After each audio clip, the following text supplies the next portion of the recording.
In the long-forgotten archives of the Wisconsin diocese lies a hidden collection of documents that the Catholic Church has sought to conceal for over 160 years.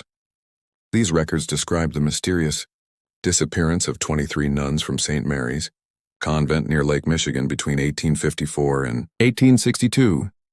Church officials have long dismissed these files as clerical mistakes or misunderstood reports.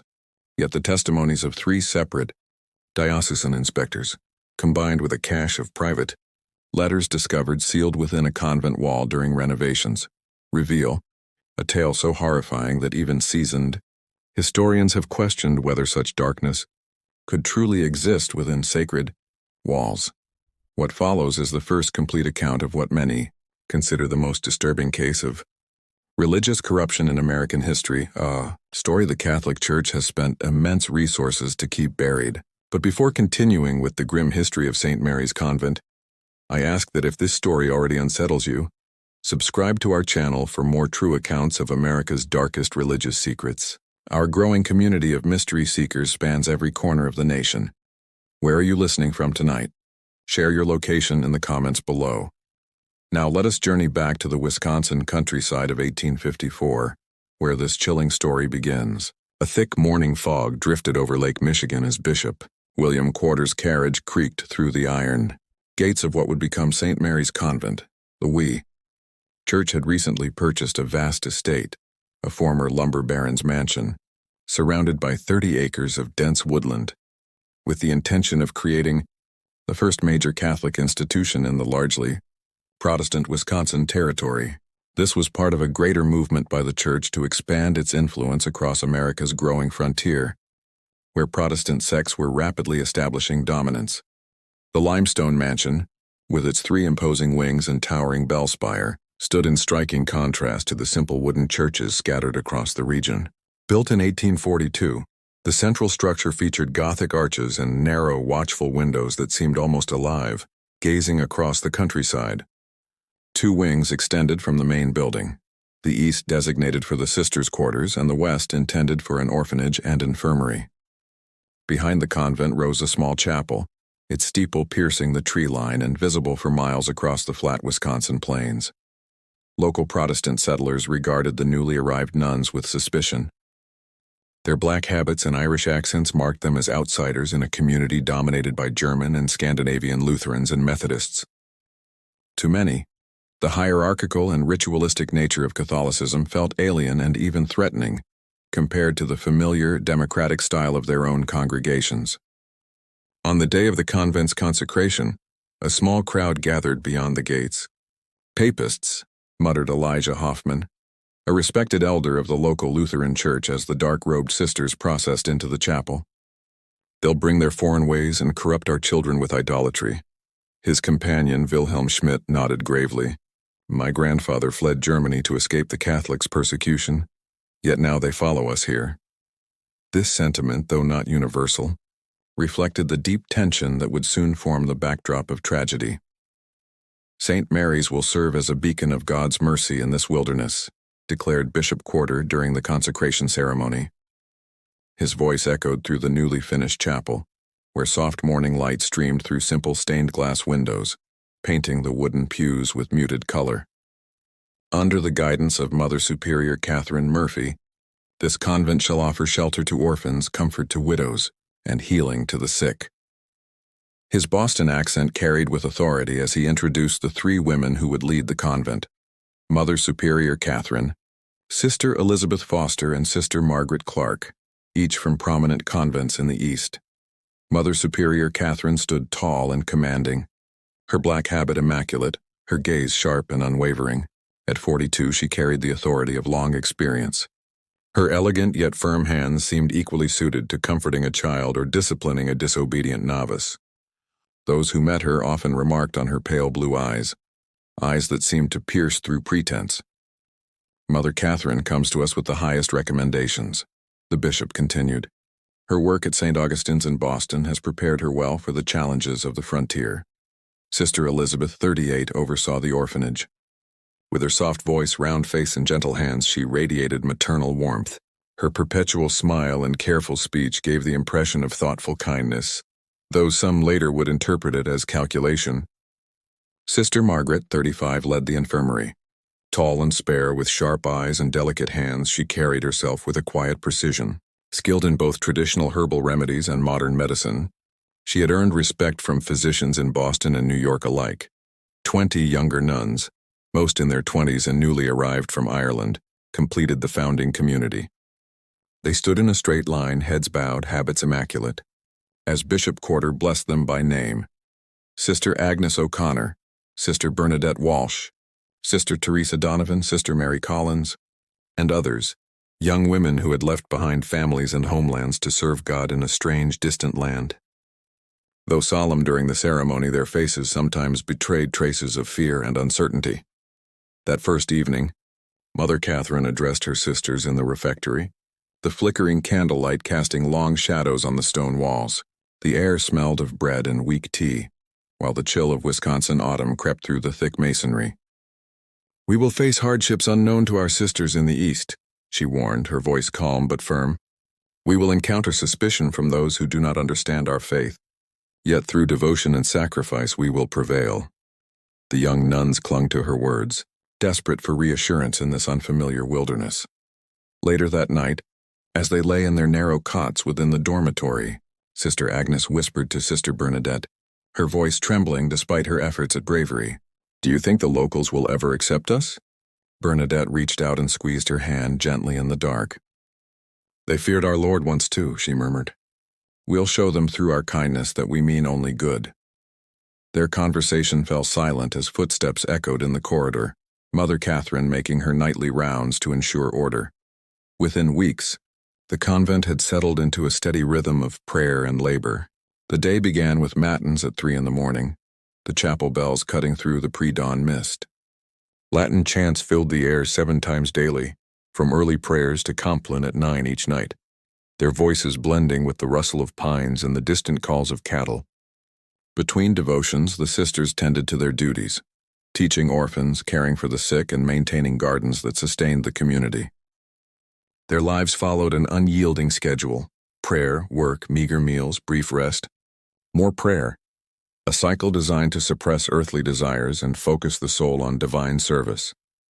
By the winter of 1854, the orphanage had taken in 12 children, mostly the offspring of Irish laborers who had perished in lumber or railway accidents. Sister Elizabeth oversaw their care with gentle devotion, teaching reading, writing, and the tenets of faith. On Sundays, local families sometimes visited after Mass, bringing small gifts for the children and quietly inquiring about adoption. Sister Margaret's infirmary began humbly, but soon earned deep respect among the local families. Her mastery of traditional remedies, poultices for inflammation, herbal teas for fevers, and special compresses for chest ailments, proved invaluable, especially during the harsh Wisconsin winters when a doctor's visit required perilous travel. Through snow-choked roads, the sisters' self-sufficiency impressed even the most skeptical neighbors, and over time, suspicion gave way to reluctant admiration. "They keep to themselves, but they do good work," admitted Elijah Hoffman to his congregation after Sister Margaret cured his grandson's persistent cough. "Their ways aren't ours, but perhaps there's room for more than one path to heaven in this vast country." Among the youngest at St. Mary's was Sister Agnes O'Connor, just 23, whose letters home to Ireland, now preserved in the Dublin Diocese archives, offer a rare window into convent life during those early days. Her neat penmanship filled each page with vivid observations, though a careful reader might notice the shift in tone as months went by. "The work is harder than I imagined," she confessed in December 1854, the ink smudged with tears. "My hands are raw from washing linens in ice-cold water, and the chapel stones feel like ice beneath our knees during morning prayers. But Mother Catherine assures us our sacrifices please God." She continued tenderly, "Sister Elizabeth has been especially kind, helping me adjust to this strange country. She brings me extra blankets on the coldest nights and patiently teaches me how to care for the orphans. Sister Margaret's remedies saved us during a fever that swept through the orphanage last month. The children burned with such heat we feared losing them all, but her tincture of willow bark and honey brought down their temperatures. I believe we are doing God's work, though I still cry myself to sleep some nights, missing the green hills of home." Yet the letters conceal what Sister Agnes herself may not have fully realized: the subtle transformations within St. Mary's walls. Mother Catherine's leadership, once merely strict, began to drift toward authoritarianism. Minor breaches of conduct that once drew gentle correction now brought severe penances. One evening in January 1855, Sister Josephine Brady's hands trembled as she tried to mend a tear in her habit. For coughing during silent prayer, she had been ordered to kneel on dried peas while reciting the entire rosary, a punishment that left her knees bruised and bleeding. Sister Mary Collins helped her thread the needle, their eyes meeting in quiet sympathy, until Mother Catherine's cold voice sliced through the silence. She had entered the workroom unnoticed, her presence unnerving. "Do not draw attention to weakness," she warned. "Discipline is the cornerstone of devotion." By spring, St. Mary's had earned public praise for its charity. During a measles outbreak in the nearby lumber camps, Sister Margaret treated dozens of workers regardless of faith, and grateful families began sending small donations. Even Protestant ministers spoke kindly of the good work behind those limestone walls. But within the convent, the mood had grown somber. Meals were now taken in silence, eyes downcast over thin soup and bread. The once joyful recreation hour dissolved into tense quiet. The sisters, who had once shared laughter and purpose, now moved like shadows, measured, careful, afraid. The first strange incident came in April 1855, when Sister Agnes failed to appear for morning prayers.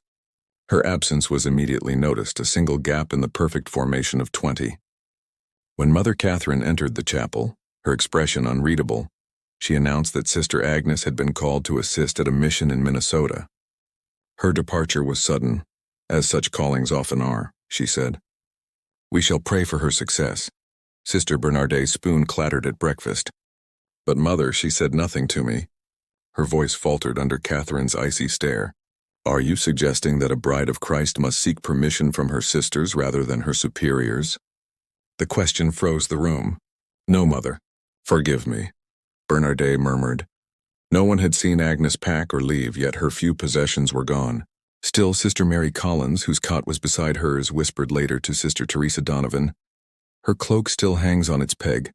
Would she leave without it in April for Minnesota?" Teresa glanced nervously toward the windows. Perhaps she was given a new one for the journey. "We shouldn't speculate." 3 months later, Sister Bernadette Walsh vanished just as suddenly. "The bishop has requested her help with a delicate matter in Chicago," Mother Catherine explained. Again, there had been no farewell, only an empty cell and a curt explanation. "Sister Bernardet showed such skill with the orphans," Sister Elizabeth elaborated, "that the bishop asked her to assist with a new foundling home." Her words sounded dutiful, but her eyes were cold. By the winter of 1855, 3 more nuns had been transferred to distant missions, each departure following the same pattern. Young women, especially those known for their beauty or gentle nature, simply vanished.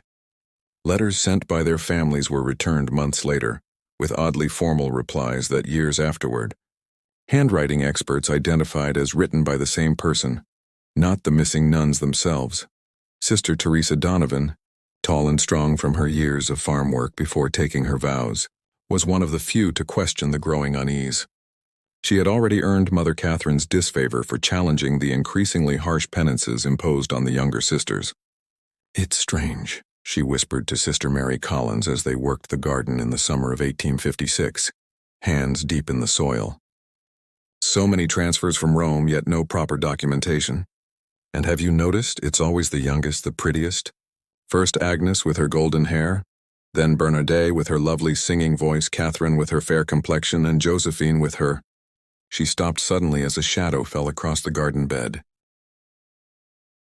Sister Mary hushed Sister Teresa immediately, casting a wary glance toward the convent windows where Sister Margaret stood watching, her thin face devoid of expression.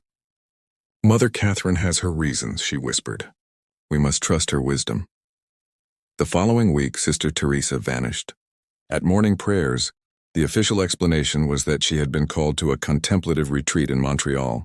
Sister Mary, now deeply frightened, kept her head bowed and her thoughts to herself. That evening, while making her bed, she discovered a small scrap of paper tucked beneath her pillow, a page torn from Sister Teresa's prayer book, with a hurried message scrawled in the margin: "Something is wrong." If I disappear, tell Father Ryan. The sight of her friend's familiar handwriting, the ink still fresh, sent a chill through Sister Mary that had nothing to do with the autumn cold creeping through the stone walls. By 1857, the pattern within St. Mary's could no longer be ignored. Of the original 20 junior nuns, only 12 remained.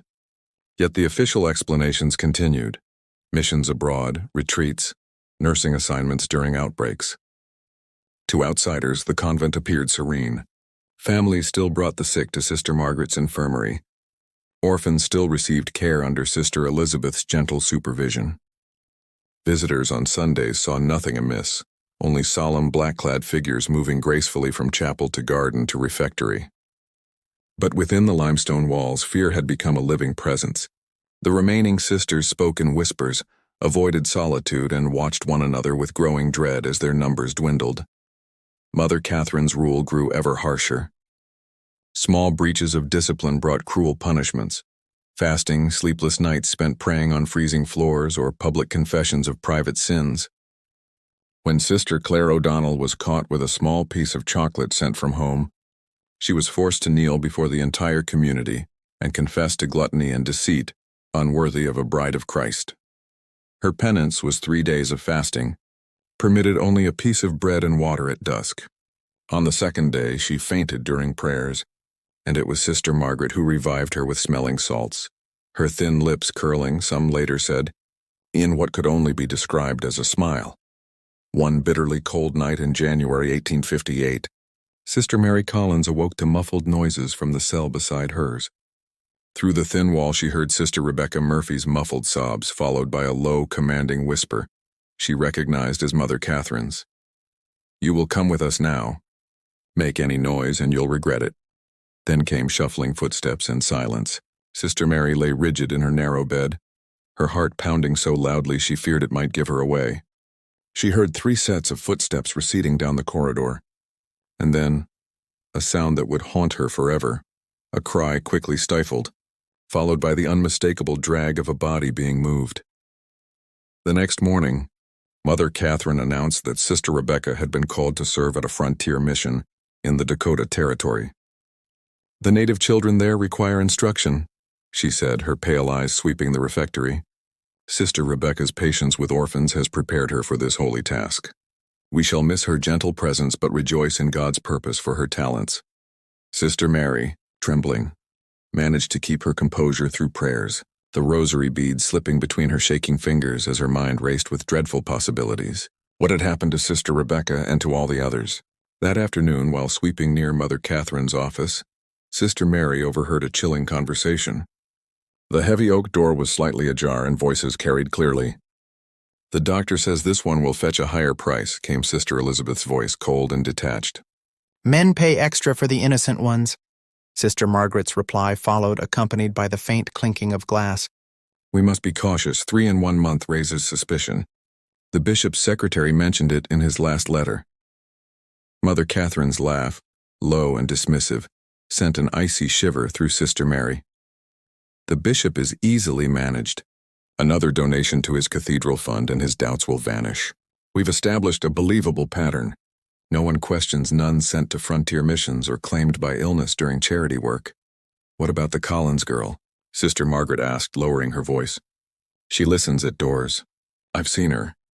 A silence followed that seemed to last forever. Then Mother Catherine replied, calm and deliberate, "We'll wait. She's too plain to bring much, and her brother's in the seminary. Disappear too many at once and people start to notice. Rebecca will keep the doctor's clients satisfied for now." Sister Mary fled before she could be discovered, her mind reeling as the horrifying truth took shape. The missing nuns, always the youngest and most beautiful. The mysterious benefactors who toured the convent. The unexplained noises from the locked north wing. The sudden rise in the convent's wealth despite its humble image. That night, sleepless and desperate, she made her decision. During her weekly task of collecting eggs from the chicken coop, the only time she was allowed beyond the walls unsupervised, she slipped a folded note into the pocket of Jimmy Fletcher, the 12-year-old son of a local farmer who delivered milk each morning. Jimmy's eyes widened as her hand brushed his coat. She had never spoken to him before. The rules forbade it. "Please deliver this to Father Thomas at St. Joseph's Church," she whispered, pressing a small silver cross into his palm. Tell no one else. Lives depend on it, the boy nodded gravely. Yes, sister. I promise. The note, later preserved in diocesan records, read simply, Something evil happens at St. Mary's. Nuns disappearing, not sent away as claimed. I fear for my life. Please send help. Sister Mary Collins, Father Thomas Ryan, the young Irish priest who received the message, had long harbored quiet doubts about Mother Catherine. During his monthly visits to say Mass, he'd noticed the dwindling number of sisters and her evasive answers. Yet as a parish priest, his authority was limited. He paced his small study, the worn floor creaking beneath him, reading Sister Mary's desperate note again and again. The silver cross lay heavy in his palm, a sacred keepsake no nun would surrender unless the situation was dire. The urgency of the message, paired with his unease, demanded action. But what could he do against a Mother Superior as influential as Catherine Murphy? Instead of confronting her directly, Father Ryan set out for Milwaukee to seek counsel from Bishop John Henney.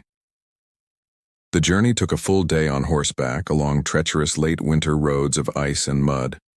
When he finally arrived, his cassock was spattered, but his resolve was unshaken. The bishop received him in a richly appointed study, far warmer and grander than Father Ryan's humble parish quarters. Their conversation began with the bishop proudly displaying architectural plans for Milwaukee's new St. John's Cathedral. It will be the finest cathedral west of New York, Bishop Henney declared, his German accent still strong despite decades in America. A proper monument to their faith in this Protestant wilderness, the bishop had called it. Father Ryan nodded dutifully, waiting for an opportunity to voice his concerns. When the bishop finally inquired about his parish, the young priest began carefully, describing the dwindling number of nuns at St. Mary's, the inconsistent explanations for their departures, and finally the desperate note from Sister Mary. As he spoke, the bishop's genial expression hardened into cautious neutrality. These are serious accusations. Father, the bishop said, setting aside the silver cross without even examining it, Mother Catherine has accounted for every transfer to my satisfaction. But Your Excellency, Father Ryan pressed, 8 nuns have disappeared in less than 3 years. No documentation exists for these so-called transfers, and no one has received a single letter from them since they supposedly left. The frontier missions are in need of educated women, the bishop replied curtly, rising from his chair to signal that the conversation was over. I will not have rumors that could harm the Church's reputation in this Protestant region. Mother Catherine has been a generous supporter of our cathedral fund. Her spiritual leadership is beyond question. As he ushered Father Ryan out, his tone sharpened. Focus on your parish duties, Father. Leave the administration of convents to those whom God has appointed. Disheartened but not defeated, Father Ryan left the bishop's office more determined than ever. If official channels would not act, he would find another way to uncover the truth behind the disappearances at St. Mary's. His chance came in March 1858, when Bishop Henney assigned him to collect annual financial reports from parishes and religious institutions across the diocese. The position gave him legitimate authority to examine St. Mary's records and perhaps discover what had truly become of the missing nuns the March winds bit through. His heavy coat as his horse-drawn buggy neared the convent. Something about the place felt altered. The gardens were overgrown, the windows darker than usual despite the mild spring air that should have lured the sisters outdoors. The bell tower, once bright and constant, now rang infrequently and with a hollow tone. Sister Elizabeth greeted him at the door, her polite smile strained. The dark circles beneath her eyes and the faint stains on her once pristine habit betrayed exhaustion and neglect. Father Ryan, we weren't expecting you today, she said, her surprise poorly hidden. Mother Catherine is indisposed. She asks that you leave the diocesan forms, and she will complete them by week's end. I'm afraid the bishop was quite clear, Father Ryan replied firmly, removing his coat and setting his briefcase on the table. This year I am to review the records personally. There have been financial irregularities in several institutions. Sister Elizabeth's smile vanished. That won't be possible today. Our bookkeeper, Sister Margaret, is tending to a dying child in the infirmary. Then I shall wait, Father Ryan said evenly, settling into his chair. Or perhaps I might tour the convent while I do. I've heard much about the orphanage improvements. A flicker, fear or anger, crossed her face before she quickly composed herself. As you wish, Father, she said quietly. But please avoid the north wing. We have influenza cases there, and we wouldn't want you exposed. It was the same north wing he'd never been allowed to enter. His unease deepened. As Sister Elizabeth led him through the convent, the truth of St. Mary's condition became painfully evident. The orphanage, which the reports claimed housed 20 children, held only 7, thin, pale, and silent. When Father Ryan tried to speak to a small girl sweeping the dormitory floor, Sister Elizabeth swiftly sent her away.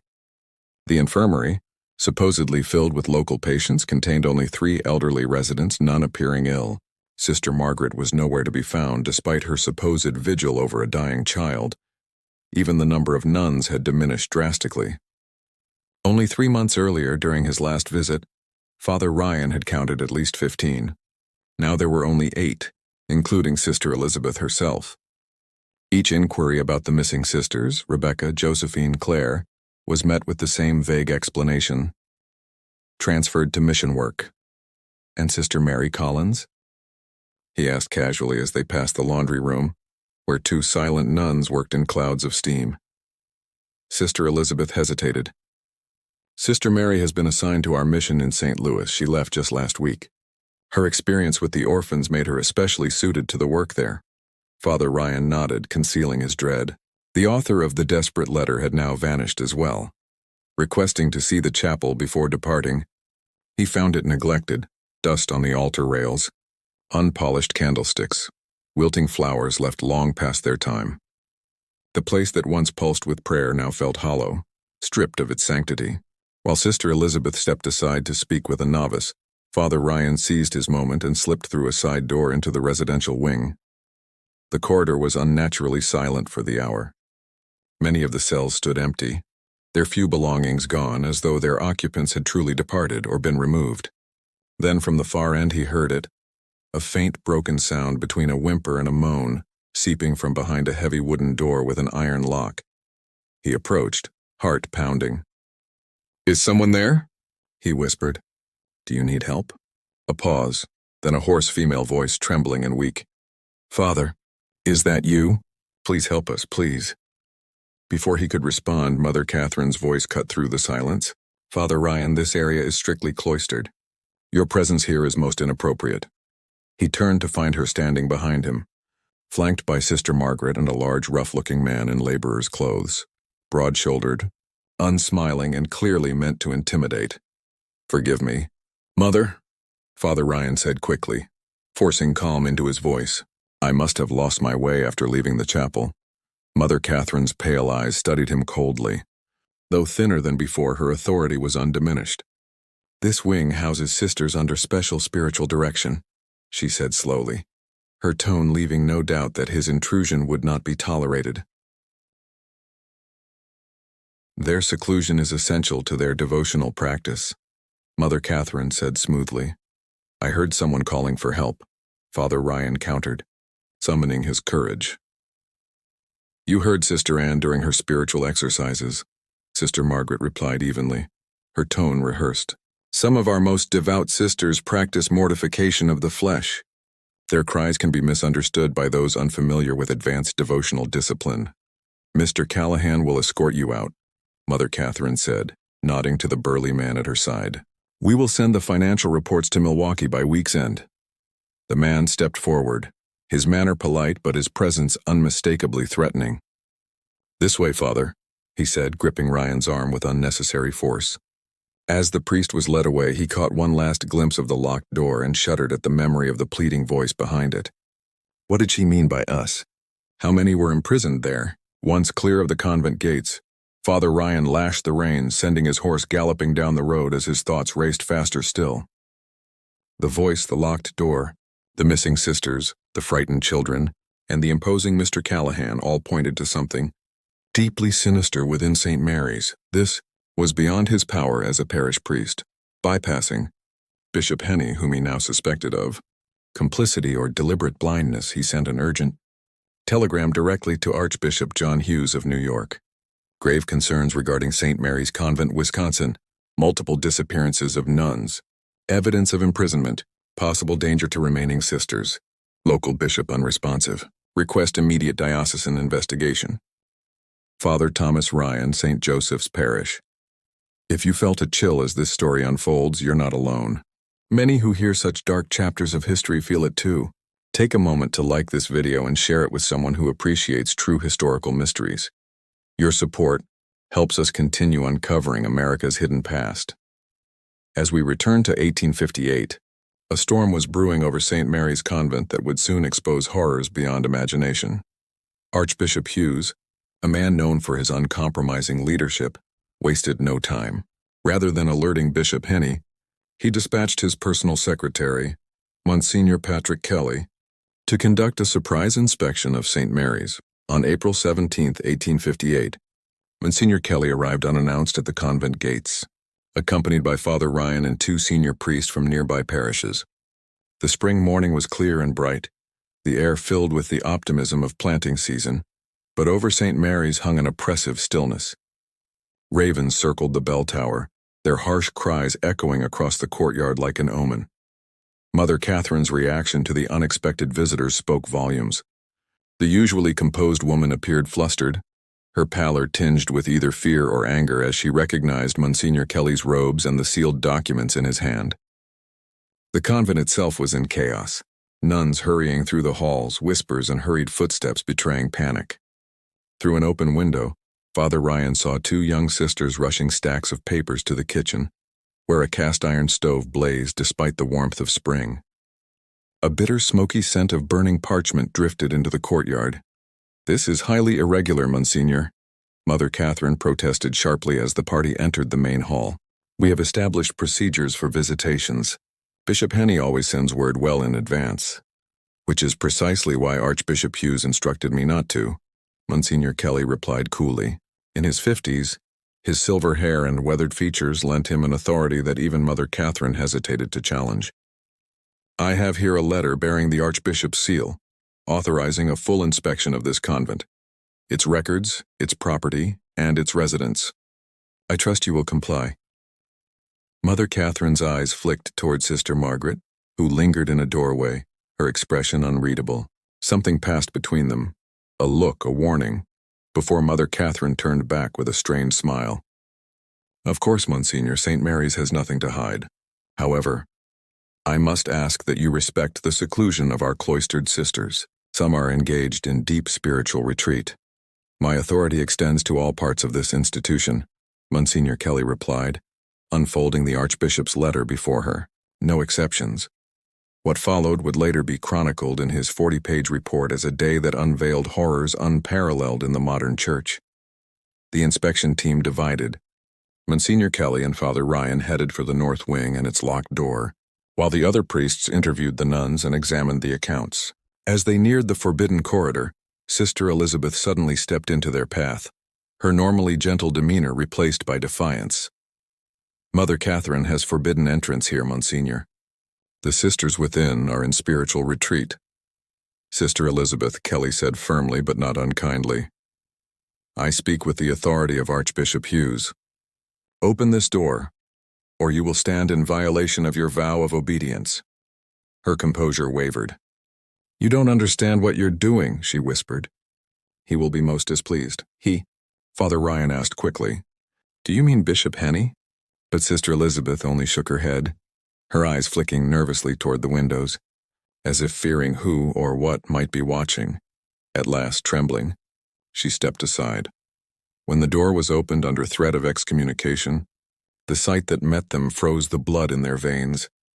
Inside what had once been a storage room, 5 nuns, including the missing Sister Rebecca, sat huddled in near darkness. The small airless space reeked of filth and neglect. A single chamber pot stood in the corner. Thin, soiled mattresses lay on the stone floor. The only window had been boarded over. The women were frail, pale, and terrified. Their habits were torn, their faces gaunt. One, later identified as Sister Josephine Brady, was visibly pregnant, her distended belly grotesquely at odds with her skeletal frame. Father Ryan turned away, choking back nausea, while Monsignor Kelly crossed himself in horror. "In God's name," the Monsignor whispered, "what has been done here?" Sister Rebecca, once lively and full of faith, struggled weakly to her feet. "Father Ryan," she croaked, her voice raw, "You came back. They're preparing us," she murmured as he helped her to a chair. "For the doctor. For the house in Chicago." "What doctor?" Monsignor Kelly asked, kneeling beside her. "Dr. Matthews," she whispered. "He comes to examine us, to see which ones are suitable." Her voice broke as she added, "The men pay more for nuns, for brides of Christ. That's what Mother Catherine tells them." While Kelly and Ryan tended to the captives, other priests uncovered equally ghastly evidence. In Sister Margaret's private chamber, accessible only through a hidden door in the infirmary, they found shelves of narcotics, laudanum, chloroform, and other anesthetics. A leather-bound journal cataloged experiments on the nuns, assessing their reactions and suitability for transport. Meanwhile, the financial ledgers told their own damning story. Although the convent claimed modest income from donations and needlework, its accounts showed large, regular deposits. Coded entries linked to each missing nun. Transferred Sister Agnes O'Connor, May 1855. Commission $400. Package delivered to Chicago establishment. Condition: excellent. The meaning was unmistakable. Another case even more disturbing emerged. Sister Teresa Donovan, unsuitable for transfer due to resistance. Terminated November 1856, no commission. As Monsignor Kelly's investigation deepened, a grotesque pattern of abuse and exploitation came to light. Through patient and delicate questioning of the traumatized survivors, he pieced together a horrifying truth. Mother Catherine, Sister Elizabeth, and Sister Margaret were not genuine members of the Church at all, but impostors who had infiltrated the Catholic order years before. Sister Claire O'Donnell, one of the rescued nuns, provided crucial testimony once she felt safe enough to speak. Trembling and clutching a blanket around her shoulders despite the warmth of the room, she whispered that one night she had overheard Mother Catherine arguing with Sister Margaret. She heard her call her Catherine, saying they had come too far to risk exposure now, that they had changed identities before and could do so again if necessary. The real Mother Catherine Murphy, it was later revealed, had died shortly after arriving in Wisconsin, poisoned. Sister Margaret's former assistant testified that she had added something to Mother Catherine's evening tea. The real abbess began vomiting blood that same night. Sister Margaret declared it was consumption and isolated her, refusing to let anyone attend her during her final days. After her death, the 3 senior women seized control of the convent, building a secret network of so-called houses of charity across the Midwest. These were in fact fronts for high-end brothels catering to wealthy men with specific, perverse desires. Young nuns who caught their attention, those known for their beauty, innocence, or gentle spirits, were singled out for a horrific fate. It began with isolation and brutal punishments for fabricated sins, followed by drugging with laudanum from Sister Margaret's medical stores. These victims were then violated inside the convent itself by paying benefactors, well-dressed men from Chicago, Milwaukee, and St. Louis who paid enormous sums for the chance to defile women consecrated to God. Sister Rebecca, her voice flat and devoid of emotion, described how the men would arrive after Compline, when silence was supposed to reign. They came smelling of whiskey and cologne, and Mother Catherine would personally lead them to the north wing where the chosen nuns were kept. The men paid extra to have them wear their habits during the assault. Those who became pregnant, like Sister Josephine, were isolated until childbirth and then sent to brothels in Chicago or St. Louis, forced into prostitution. Their religious background and pregnancies were marketed as unique attractions for depraved clientele. Many died within years of disease and abuse. Sister Margaret kept meticulous records of each woman's monthly cycles, laughing when one missed her bleeding, telling Mother Catherine that she'd be especially valuable now. The men, she said, paid even more for those who carried children. The convent's orphanage also served as a cover and a source of new victims. Older girls nearing puberty were adopted by wealthy benefactors, sold into the same network of brothels. The boys, meanwhile, were sent to farms as unpaid laborers, while Mother Catherine collected placement fees. Those who resisted or threatened to expose the operation met even darker fates. Sister Teresa Donovan, who had dared to question the disappearances, was not sent to Montreal as claimed. According to Sister Rebecca, she was locked away for weeks, assaulted repeatedly, and when she refused to break, strangled by a man named Callahan. Her body, and those of at least 3 others were buried in shallow graves in the convent's vegetable garden. "Mother Catherine made us watch," Sister Clare said through tears. She said it was a lesson in obedience. Sister Teresa fought until the very end, praying the rosary as the rope tightened around her neck. When Monsignor Kelly uncovered the extent of the crimes, he immediately ordered St. Mary's Convent closed. Survivors were removed to safety, guards were stationed, and the perpetrators placed under ecclesiastical arrest until civil authorities could take over. Sister Elizabeth wept, claiming she was only following orders. Mother Catherine said it was God's will. The money was for the church's glory. Mother Catherine, pale and expressionless, revealed nothing as she was confined, while Sister Margaret smiled faintly and whispered, "You understand nothing of what you've uncovered. We serve a higher purpose than you can imagine."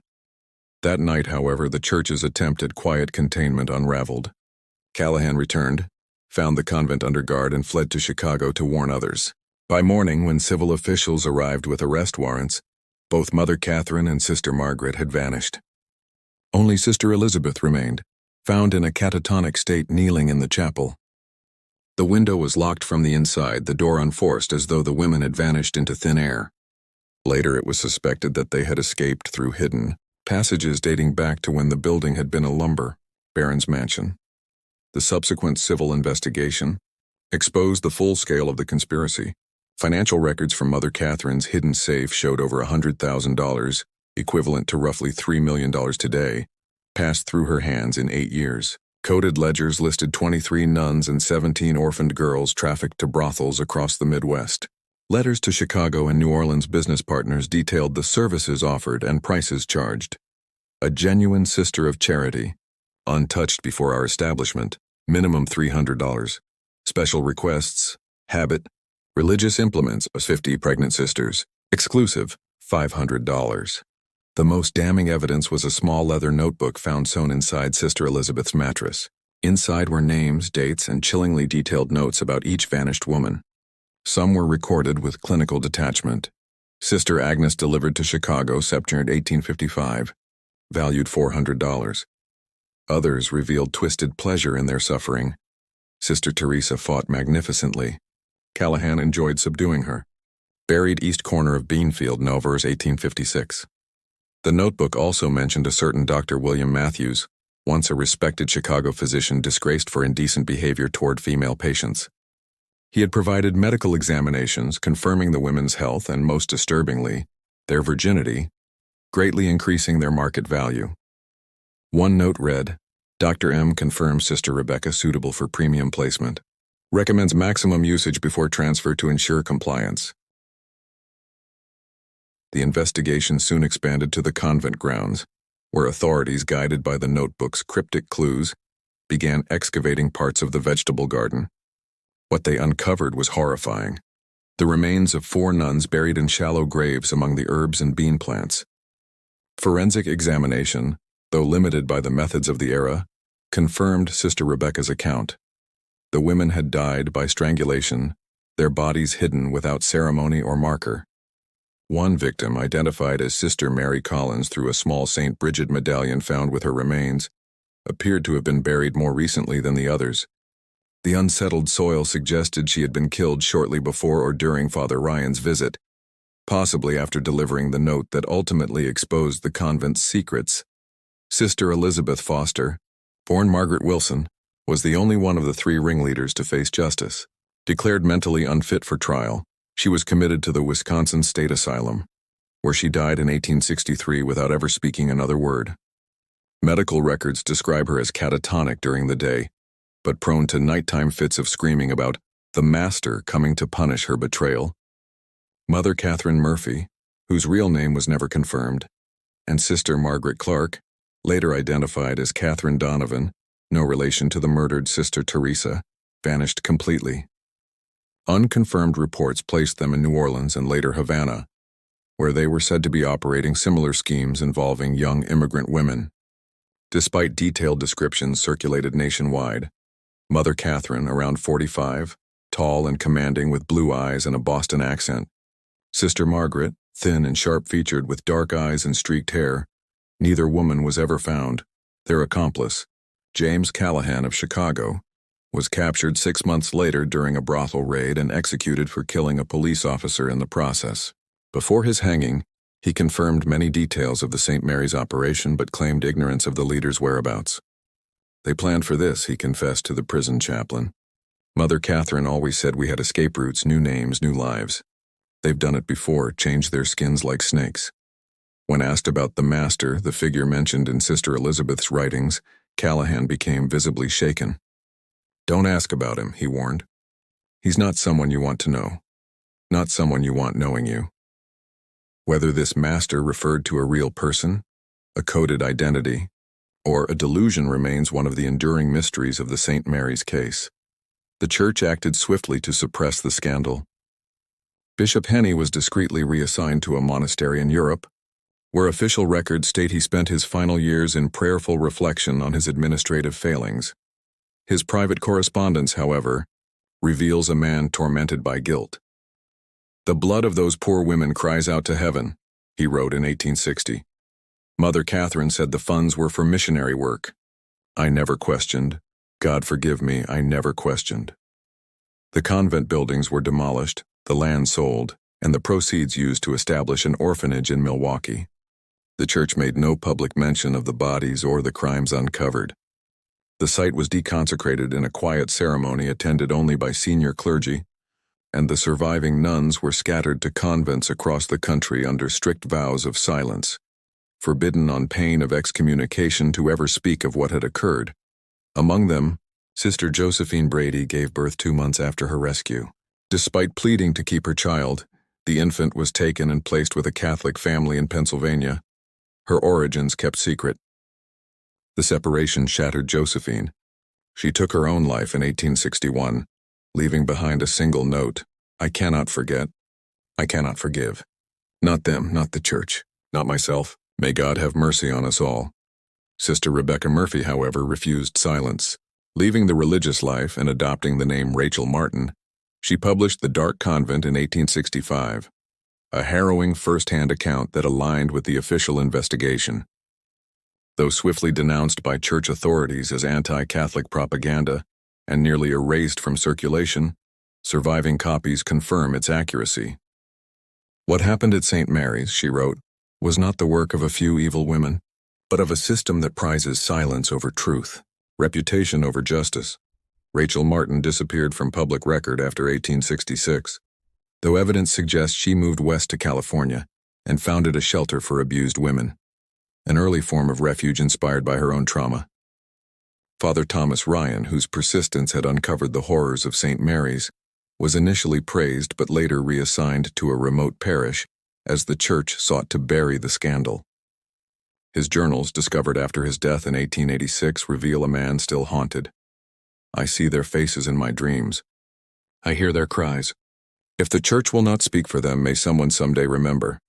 His final entry, written just days before his death, reads, They were real women with real souls.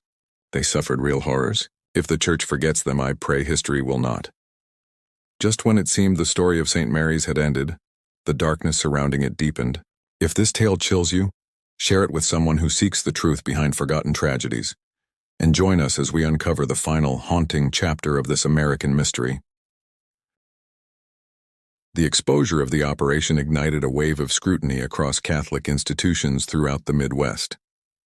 Diocesan officials and state inspectors began conducting unannounced visits to convents, orphanages, and schools, uncovering several smaller but disturbingly similar operations. None matched the scale or depravity of St. Mary's, yet each bore the unmistakable imprint of a system inspired by Catherine Murphy and her associates. In Chicago, a series of police raids on so-called houses of charity in late 1858 liberated 9 former nuns and 13 young women forced into prostitution. Their testimonies painted a chillingly familiar picture. Religious authority twisted into a front for exploitation, with wealthy patrons paying exorbitant sums for access to women they believed to be pure or sacred. One survivor, identified in police documents only as ML, claimed she had been transferred directly from Wisconsin in 1856 and personally delivered by Mother Catherine to a Chicago brothel, warned that any attempt to escape would bring punishment from both church and law. The brothel raids exposed the names of prominent Chicago figures, judges, businessmen, and legislators, recorded in seized ledgers as clients or investors. Yet, before any trial could proceed, witnesses vanished, evidence was misplaced, and judges issued rulings that abruptly ended prosecutions. The Chicago Tribune observed dryly in November 1858, "Justice in our fair city appears reserved for those without powerful friends." In St. Louis, attempts to investigate similar operations were crushed even more forcefully. Monsignor Kelly, who had led the original St. Mary's inspection, traveled there in 1859 pursuing leads that several missing nuns had been trafficked to local brothels. Days after his arrival, he was ambushed and severely beaten by unknown assailants, then ordered to abandon his inquiry. Archbishop Hughes recalled him to New York, effectively silencing the investigation. Private letters between Monsignor Kelly and Archbishop Hughes, later unsealed in 1950, reveal Kelly's despair. "We have seen only the visible portion of a far greater evil," he wrote. Its reach extends into the highest echelons of society, and perhaps even the church itself. Powerful forces have decided this matter will go no further. For the survivors, the consequences were profound and enduring. The 12 nuns rescued from St. Mary's faced wounds, both physical and psychological, that the 19th century church was ill-equipped to treat. Even those who had escaped direct abuse lived under the shadow of terror, guilt, and silence. Sister Claire O'Donnell, who had been forced to assist in Sister Teresa's murder, suffered from what would now be recognized as severe post-traumatic stress. Transferred to a convent in Philadelphia, she was repeatedly punished for night terrors and for speaking of her experiences. Eventually, she abandoned religious life and vanished from record. The 5 women freed from the locked room, Sisters Rebecca Murphy, Josephine Brady, Claire O'Donnell, Maria Fitzpatrick, and Anne Sullivan, bore the heaviest scars. Sister Josephine's suicide following the loss of her child stands as a tragic emblem of the church's failure to protect its own. Sister Maria Fitzpatrick, plagued by trauma, lived out her years in an isolated contemplative order, dying in 1870 of what was termed nervous exhaustion. Sister Anne Sullivan, however, transformed her pain into purpose. Operating quietly within the church, she created informal support networks for abused nuns, advocating reform without defying her vows. Letters found after her death in 1899 reveal her conviction that faith and accountability could coexist. "We must distinguish between the divine and its flawed human stewards," she wrote in 1875. "Evil may wear holy garments, but we must ensure such garments can never again be stolen." The true extent of the St. Mary's tragedy remains uncertain. Official investigations confirmed 23 nuns and 17 orphaned girls as victims of trafficking or murder, yet Sister Elizabeth's notebook referenced rural acquisitions. Young women abducted from isolated farms, their disappearances unnoticed amid the chaos of frontier life. Contemporary newspapers tell of countless missing domestic servants, farm daughters, and widows who went east or moved west, but whose fates were never confirmed. One haunting entry from Elizabeth's notebook, dated October 1857, reads, "Rural acquisitions this year, 14. Superior quality, primarily Scandinavian. Special commission from New Orleans fulfilled." Equally disturbing is the fate of the missing nuns. Of the 23 who vanished between 1854 and 1858, only 9 were ever located. 4 murdered and buried on convent grounds, 5 recovered from brothels.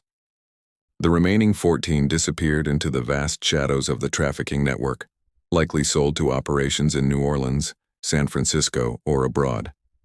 In 1872, a Catholic missionary in San Francisco reported meeting a dying woman in a waterfront brothel who claimed to be Sister Catherine Walsh of St. Mary's. Her account matched known facts, but she succumbed to typhoid before verification, buried anonymously in a pauper's grave. The greatest mystery endures around Mother Catherine Murphy and Sister Margaret Clark, the architects of the scheme. Historical research suggests Sister Margaret, real name Catherine Donovan, had once joined a convent in Ireland before being expelled for moral misconduct. Arriving in America in the 1840s, she likely met Murphy, and together they exploited the church's rapid expansion across frontier towns to cloak their crimes.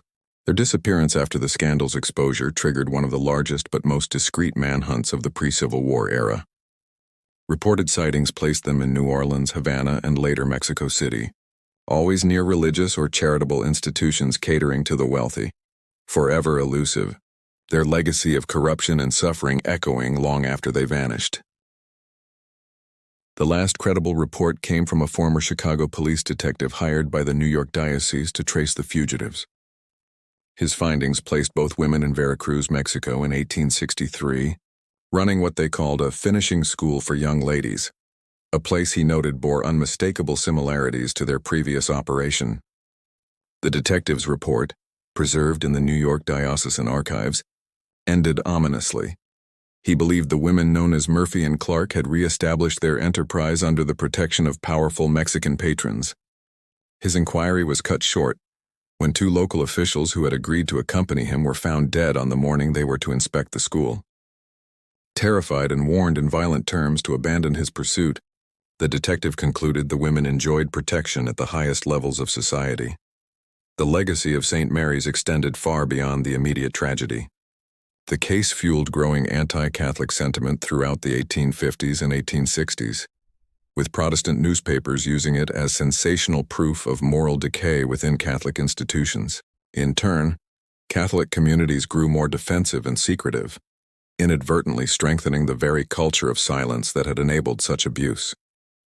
More profoundly, the St. Mary's affair established a familiar institutional pattern: limited investigations, scapegoating of low-level perpetrators, protection of complicit superiors, forced relocation of victims, and an eventual return to normalcy without real reform.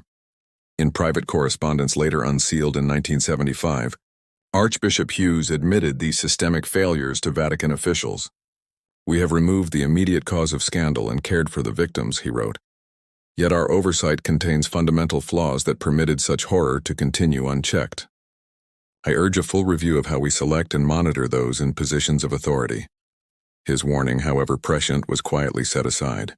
The Church's preference for discretion over transparency persisted well into the modern age. Physical evidence of St. Mary's Convent was methodically erased. The buildings were razed, the land repeatedly sold and redeveloped until a quiet suburb replaced the grounds.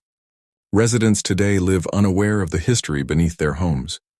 Church archives were heavily redacted in the early 20th century, with the most incriminating documents destroyed or sealed. Even the victims' graves were unmarked, their remains built over without acknowledgement. Still, fragments of the story endure: letters, journals, news clippings, and whispered family accounts that, when pieced together, reveal not only the horror itself but the broader failures that enabled it: unchecked power, isolation, and the ease with which righteousness can be weaponized. Father Thomas Ryan, whose persistence exposed the truth, closed his final journal with a plea that transcends time. Remember them. Remember that they lived, that they suffered, and that their suffering mattered. In remembering, we confront not only their tragedy, but our enduring duty to guard against such betrayal of sacred trust. The Wisconsin Historical Society preserves a small, restricted collection related to the convent, accessible only to credentialed researchers. Among the materials lies a water-damaged letter, written in 1880 by Sister Anne Sullivan to the grown daughter of Sister Josephine Brady, the child conceived in captivity and adopted away at birth. The letter was never sent. Sister Anne never found her. Its closing words serve as an epitaph for the entire tragedy. "Should you ever learn of your origins, know this: your mother was not shamed but brave." The evil done at St. Mary's was not of God, but of human cruelty clothed in sacred garments. The true convent was not the stone walls that confined us, but the sisterhood that sustained us in darkness. Those who whispered prayers when hope was gone, who remembered each other's names when all else was taken, who believed in salvation even when God seemed silent. That is the legacy I wish to leave you, not of our suffering, but of our endurance. This haunting tale reminds us that the darkest evils often hide behind the most sacred facades, and that silence, especially institutional silence, can perpetuate suffering long after the crimes themselves have ended.